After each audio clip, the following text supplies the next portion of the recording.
Sesuatu yang berawal dari hati, ya kan?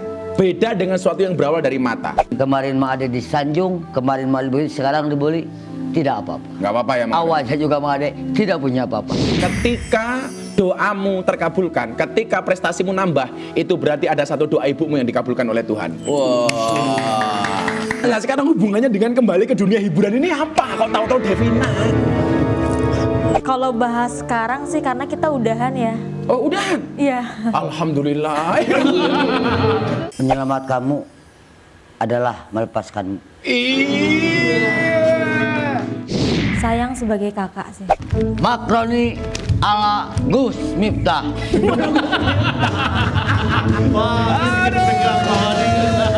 Makroni ala Gus Miftah. Rasanya Apa, Mak? soleh banget.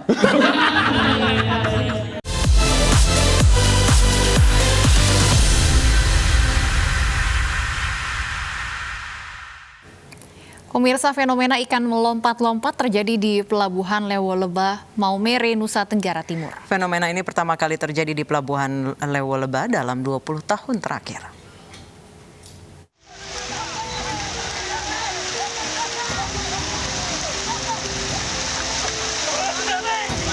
Warga memadati Pelabuhan Laut Lewo Leba pada Kamis malam. Mereka turun ke laut untuk mengumpulkan ikan yang melompat-lompat.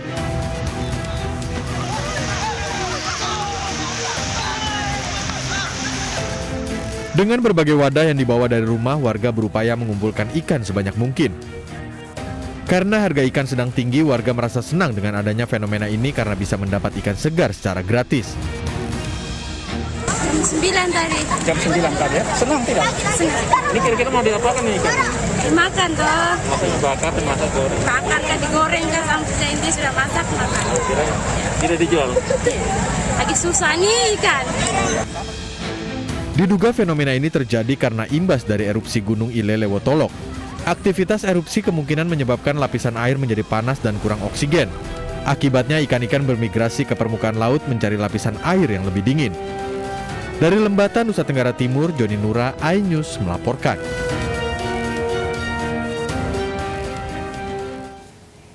Lalu apa penyebab ikan loncat ke darat? Untuk membahasnya sudah bergabung bersama kami Adi Purwandana, peneliti kelautan Pusat Penelitian Oseanografi LIPI.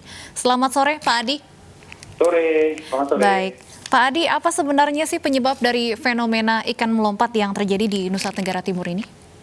Oke, mungkin sebelum jauh, mungkin saya harus menjelaskan dulu kenapa kemudian jadi salah satu wilayah perairan Indonesia yang kemudian memiliki kekayaan sumber daya hayati dalam hal ini ikan itu adalah di pesisir selatan Lembata. Dalam konteks ini adalah di perairan Laut Tawu. Nah, di sana pada waktu periode musim timur antara bulan Juni sampai akhir November bisa extend sedikit ya, bisa memanjang sedikit sampai kemudian awal Desember itu adalah masuk periode musim timur. Nah, pada waktu periode musim timur ini di sana ada peristiwa yang namanya upwelling, yakni masa air dingin naik ke lapisan atas, lapisan permukaan yang kemudian lapisan yang kayak nutrien ini kita sebutnya, dia akan naik ke permukaan dan akan menyuburkan lapisan atas, di mana ikan-ikan itu kemudian hidup di sana. Nah, ketika fenomena ini terjadi, otomatis jumlah ikan akan melimpah di lapisan atas, lapisan permukaan. Nah, pada saat yang sama ada angin musim timur yang kemudian yang akan mengempas dari angin musim dari benua Australia menuju ke benua Asia, yang sifatnya dia akan menggerakkan massa air permukaan. Nah, kopling atau kombinasi dua hal ini, jadi kaya jumlah ikan di lapisan permukaan, kemudian kondisi angin yang kemudian menggerakkan ke wilayah pesisir, maka akan kemudian membantu istilahnya untuk kemudian ikan itu bermigrasi lebih jauh ke wilayah pesisir. Nah, kemungkinan yang terjadi di sana adalah kopling dua fenomena ini, karena kita masih memasuki periode musim timur, mau memasuki periode musim barat. Sehingga kemudian kenapa ikan kemudian melimpah di sana, kemudian juga kenapa kemudian bermigrasi lebih jauh ke pesisir, kemungkinan besar dari faktor oceanografi, faktor kelautannya adalah pemicunya adalah karena dua hal itu. Baik, Mungkin itu. Pak Adi, berarti sebenarnya tidak ada hubungannya dengan erupsi gunung di sana ya Pak ya?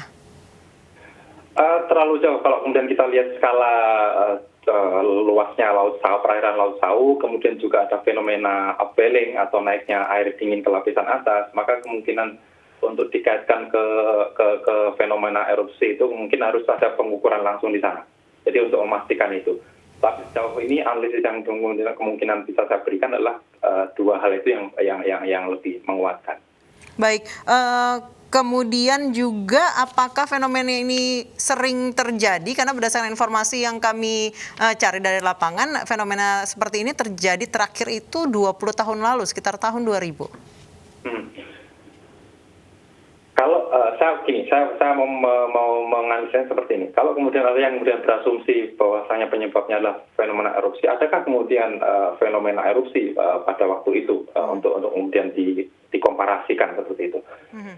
Kalau kemudian kaitannya dengan kalau menurut saya lebih ke fenomena meteorologi ya, karena ini kemungkinan harus teliti lagi, apalagi kemudian ada pihak BMKG kemudian mengeluarkan warning kaitannya dengan kecepatan angin yang lebih batas atau seperti apa. Mungkin fenomena harian seperti ini harus kemudian digali lebih lanjut untuk kemudian bisa menjawab apakah ini karena lebih kuatnya faktor meteorologi ataukah kemudian faktor erupsi gunung. Kalau menurut saya ini lebih dekat ke faktor meteorologi. Jadi pengaruh angin. Yang menjadi pertanyaan adalah mengapa ikan tersebut melompat ke darat atau ke permukaan laut, tidak berada tetap di bawah permukaan laut?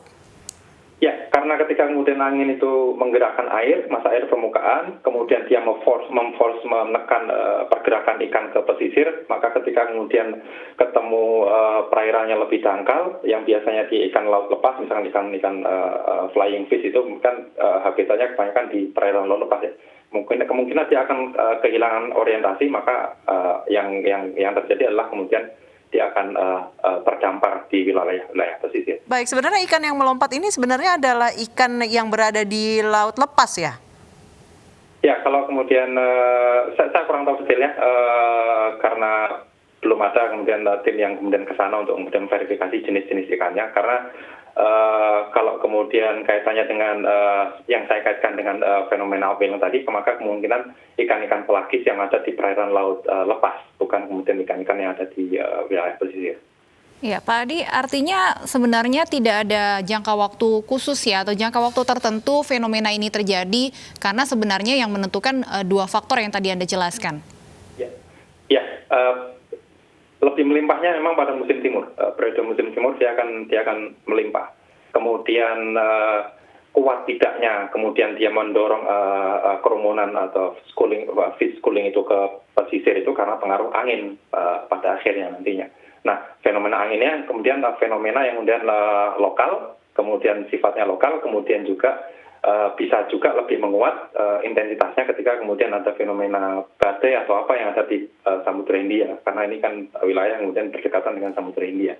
Baik, banyak warga yang berspekulasi jika fenomena seperti ini terjadi bahwa akan ada gempa atau ada tsunami dan lain sebagainya. Apakah ini adalah fenomena yang saling terkait? Terlalu jauh.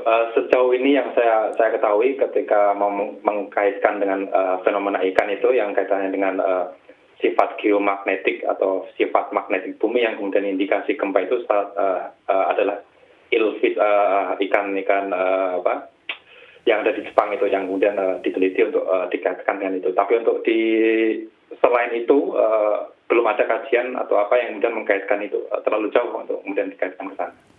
Pak Adi, apakah fenomena ini mungkin terjadi di wilayah lain di Indonesia?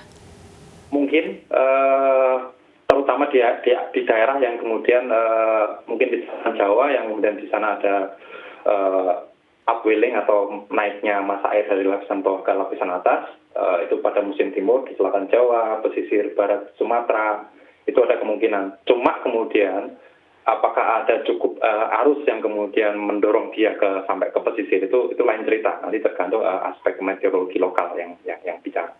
Untuk jenis ikan yang kemudian melompat ke darat ini ada jenis tertentu atau memang tergantung dari keberadaan atau jenis ikan di masing-masing wilayah terjadinya fenomena ini?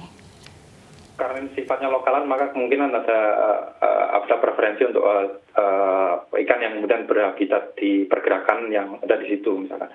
Ini mungkin nggak ada ubahnya, kurang lebih nggak akan berbeda sedikit dengan fenomena hiu terdampar atau apa, itu karena kehilangan orientasi, karena pergerakan arus yang kuat, kemudian sampai kemudian dia menggerakkan dia ke pesisir, kemudian kehilangan orientasi, kemudian sampai kemudian ke terdampar.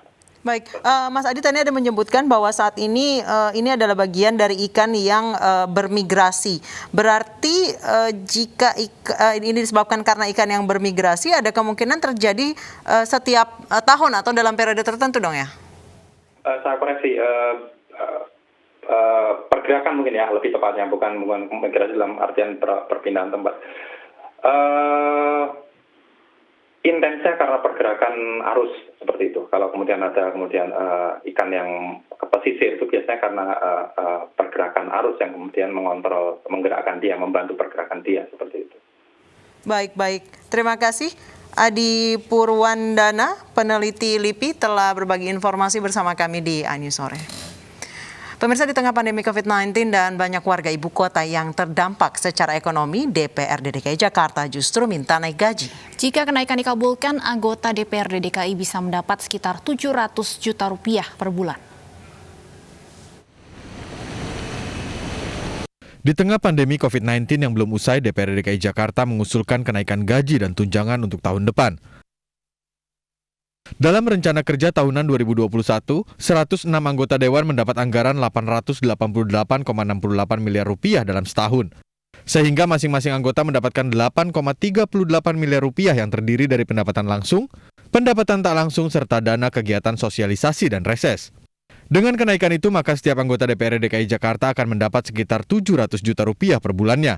Rencana kenaikan gaji dan tunjangan anggota DPRD mendapat penolakan dari berbagai pihak, terutama warga Jakarta. Namun kenaikan gaji dan tunjangan untuk anggota DPRD DKI Jakarta kini masih dalam pembahasan. Nantinya usulan akan dievaluasi oleh Kementerian Dalam Negeri. Tim Liputan iNews melaporkan.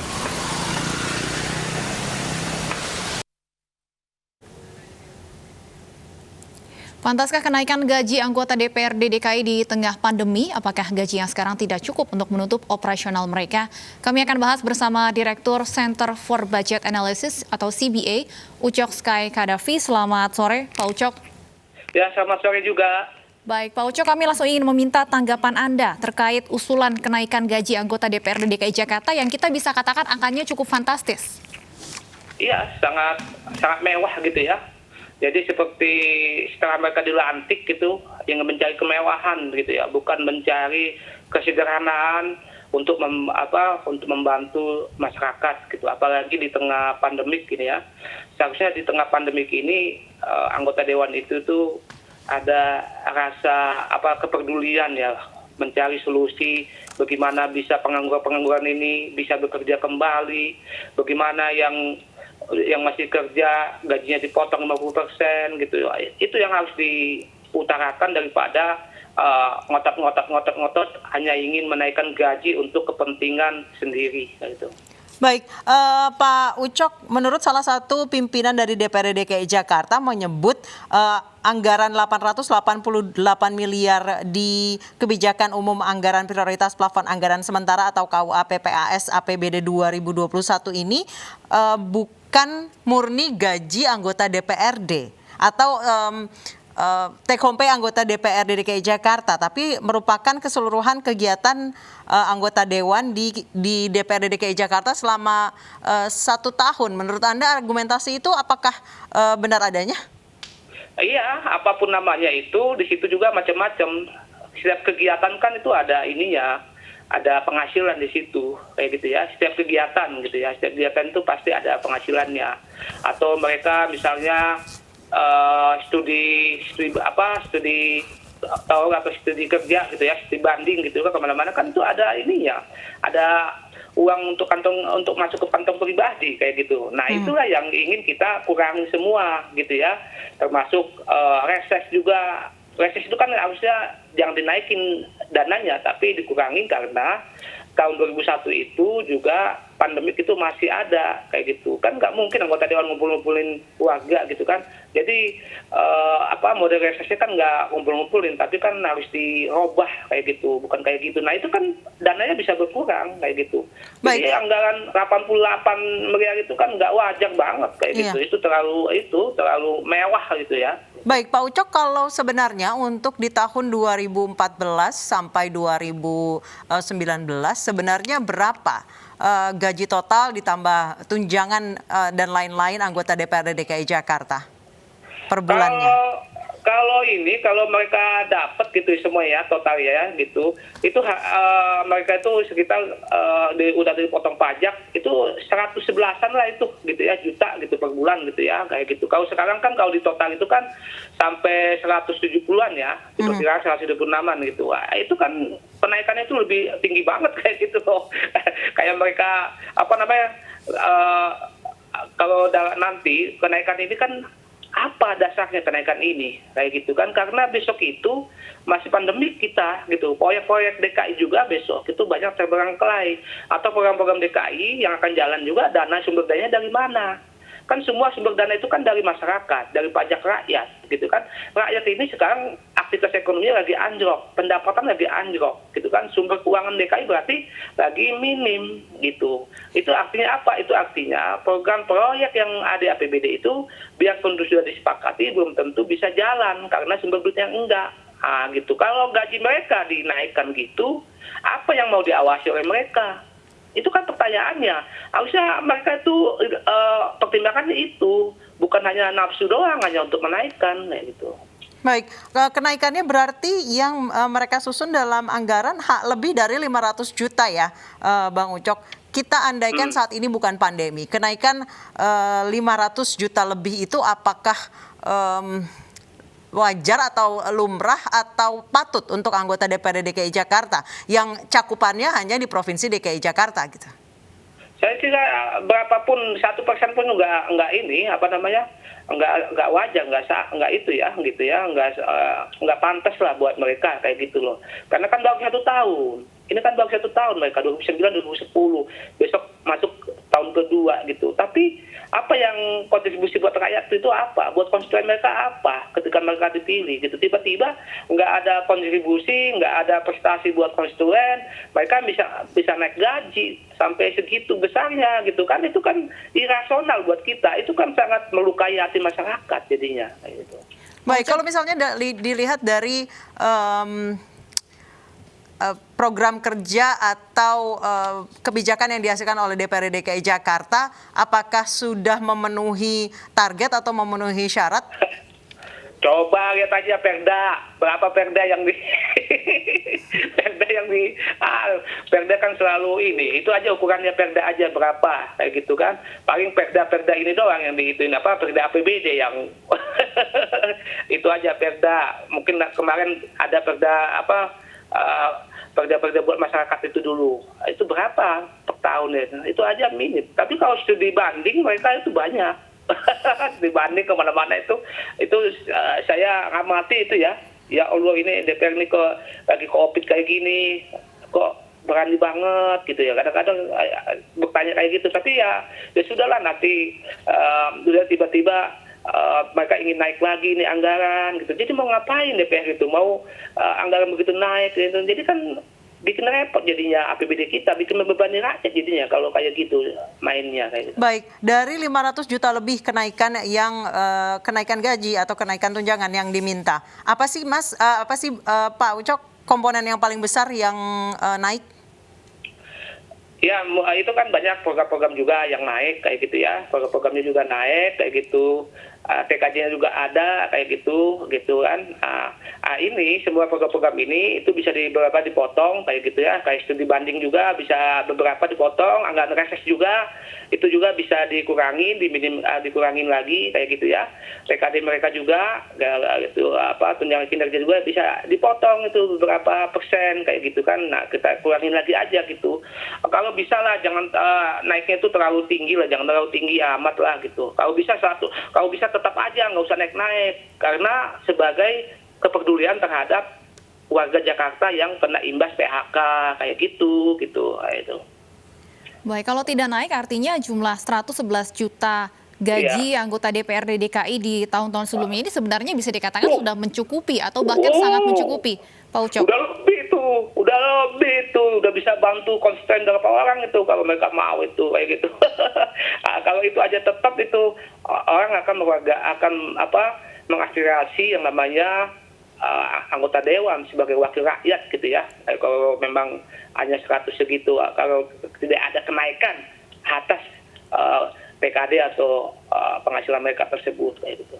Baik, Bang Ucok, jika kita melihat rasa empati wakil rakyat di tengah pandemi saat ini di mana banyak PHK, banyak orang yang berada di menjadi miskin di tengah pandemi ini karena memang berkurangnya mata pencaharian, kemudian anggota DPRD meminta naik gaji hingga lebih dari 500 juta per bulannya. Menurut Anda seperti apa? Ya ini namanya raja tega. Tega banget ya. Mentang-mentang dari pilih anggota dewan bukan mewakili masyarakat, bukan memperjuangkan aspirasi masyarakat, tapi malah mengambil kesempatan dalam kesempitan gitu. Artinya masyarakat yang disempit-sempitnya ini ya, lagi dihajar pandemi, pencarian ekonomi lagi anjlok, udah itu banyak yang sakit kayak gitu kan. Tiba-tiba anggota dewan mengambil kesempatan menaikin TKD, menaikin semua program. Itu betul-betul raja tega banget. Janganlah jadi raja tega. Seharusnya anggota dewan itu harus memperjuangkan rakyat dulu gitu. Sama sederhana aja kan nggak apa-apa gitu, nggak usah naik aja sederhana atau nggak usah naik gaji atau program kan itu udah lebih baik kayak gitu kan. Baik, Bang Ucok, saat ini kan kenaikan gaji ini masih berupa usulan. Apa yang ingin Anda sampaikan kepada anggota DPRD DKI Jakarta? Saya kira rombak total. Jadi APBD yang sedang disusun di puncak atau di balai kota itu tolong dirombak total kayak gitu ya. Rombak total, kalau nggak dirombak total gitu, saya atas nama CBA, nanti teman-teman CBA akan bersurat kepada Kementerian Dalam Negeri supaya semua TKD ini supaya di titik nol lagi gitu ya, jangan ada kenaikan kayak gitu. Kita akan bersurat ke Kementerian Dalam Negeri dalam waktu dekat supaya memang mereka ini kenaikan ini baik tunjangan semua itu supaya jangan ada kenaikan gitu. Kalau ada kenaikan kita akan kita suratin nanti Pak Tito atau Kementerian Dalam Negeri supaya jangan ada kenaikan tersebut. Terima kasih Bang Ucok Sky Kadafi telah bergabung bersama kami di iNews Sore. Pemirsa, 2 pemuda asal Tuban babak belur dihakimi massa karena terpergok mencuri sapi di Desa Cangaan, Kecamatan Ujung Pangkah, Kabupaten Gresik. Polisi harus berjibaku melawan warga demi menyelamatkan pelaku.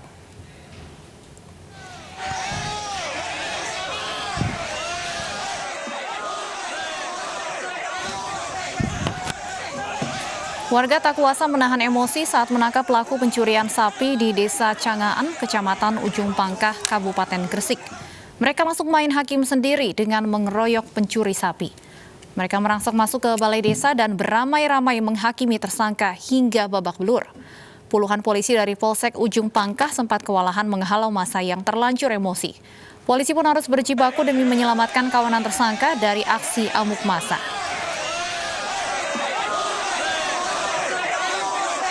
Gelagat mencurigakan, dia langsung melaporkan dan bisa langsung kita tindak lanjuti dan kita bisa amankan saudara S dan YR ini warga dari Tuban yang melakukan pencurian hewan sapi di wilayah. Pemirsa, terdakwa kasus penganiayaan prajurit TNI di Kota Bukit Tinggi, Sumatera Barat divonis 3,5 bulan penjara oleh majelis hakim. Putusan tersebut jauh lebih ringan dari ancaman hukuman 7 tahun penjara karena terdakwa masih anak-anak. Terdakwa BS menjalani sidang putusan kasus penganiayaan di Pengadilan Negeri Bukit Tinggi, Sumatera Barat. Majelis memvonis anak di bawah umur yang merupakan anggota Harley Owner Group di Siliwangi, Bandung Chapter dengan hukuman 3,5 bulan penjara di Lembaga Pembinaan Khusus Anak Kelas 2B di Tanjung Pati, Kabupaten 50 Kota, Sumatera Barat.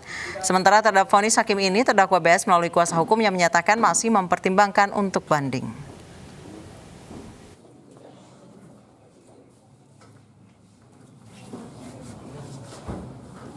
Menerima ya, atau masih pikir-pikir dalam putusan karena terlalu berat bagi anak. Pidana yang seperti yang dijatuhkan oleh majelis hakim ini terlalu berat bagi anak itu, karena anak juga masih sekolah. Putusannya 3 bulan 2 minggu, menjalani 3 bulan 2 minggu di Tanjung Pati. Pemirsa, terdakwa perkara surat jalan palsu Joko Chandra dituntut 2 tahun penjara. Joko terbukti menginisiasi pembuatan surat jalan palsu agar bisa kembali ke Indonesia. Selain terdakwa Joko Chandra, Pengadilan Negeri Jakarta Timur juga menggelar sidang pembacaan tuntutan dalam perkara surat jalan palsu dengan 2 terdakwa lain, yakni Brigjen Pol Prasetyo Utomo dan Anita Kolopaking di ruangan yang berbeda. Ketiganya didakwa bersama-sama memalsukan 3 surat untuk keperluan Joko Chandra. Jaksa menuntut 2 tahun penjara terhadap terpidana Kesi Bank Bali, Joko Chandra. Jaksa beralasan Joko Chandra terbukti menginisiasi pembuatan surat jalan dibantu Anita Kolopaking dan Brigjen Pol Prasetyo Utomo.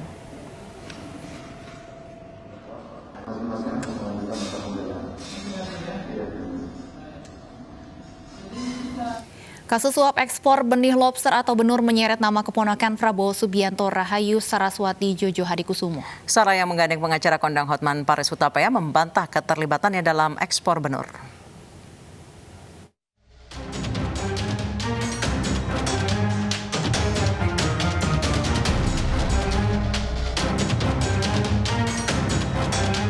Keponakan Menteri Pertahanan Prabowo Subianto, Saraswati Joyo Hadikusumo, melalui PT Bima Sakti Mutiara dianggap turut menikmati kebijakan yang dibuat mantan Menteri Kelautan dan Perikanan Edi Prabowo. Politisi Partai Gerindra yang menggandeng pengacara kondang Hotman Paris Hutapea menyayangkan tuduhan yang dialamatkan pada dirinya. Menurut Sarah, perusahaannya malah belum mendapat izin ekspor benih lobster.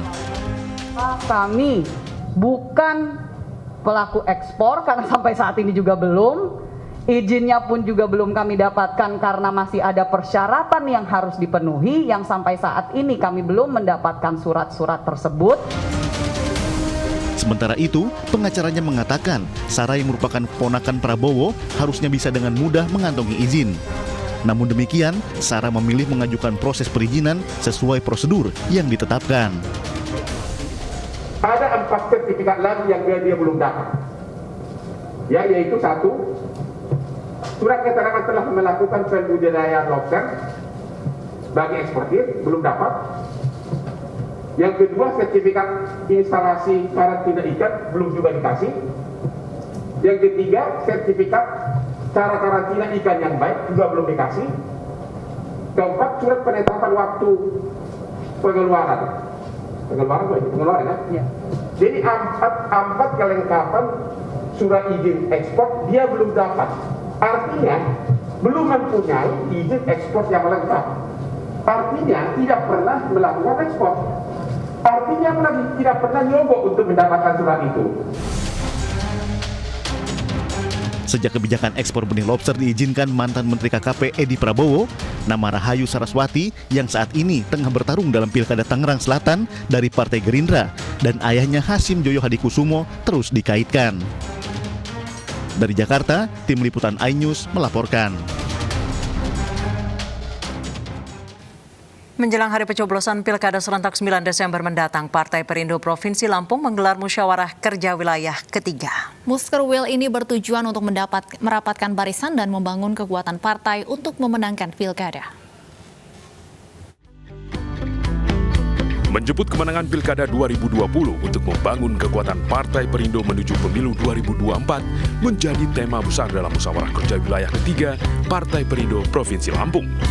Muskerwil digelar untuk membangun kekuatan partai dalam memenangkan Pilkada serentak 2020 di mana Partai Perindo mengusung 4 pasangan calon. Muskerwil sendiri menjadi kebutuhan organisasi untuk melakukan evaluasi serta pertanggungjawaban internal partai dan juga eksternal kepada masyarakat. Konsolidasi ini kita ingin menguatkan seluruh struktur yang telah dimiliki oleh partai agar dapat memenangkan calon yang sudah diputuskan oleh partai, karena ini menjadi sangat penting bagi Partai Perindo untuk memenangkan setiap calon yang telah diusung. Kita secara maksimal melakukan konsolidasi tentu secara internal mulai dari tingkat bawah yang melibatkan daripada ranting sampai ke DPC lalu DPD sendiri. Partai Perindo mengapresiasi kinerja jajaran pengurus khususnya DPW Provinsi Lampung yang telah bekerja keras dapat mengikuti kontestasi politik Pilkada serentak 2020. Harapannya ke depan Partai Perindo Lampung dapat lebih solid untuk terus bekerja mewujudkan visi dan misi. Tim Liputan iNews melaporkan.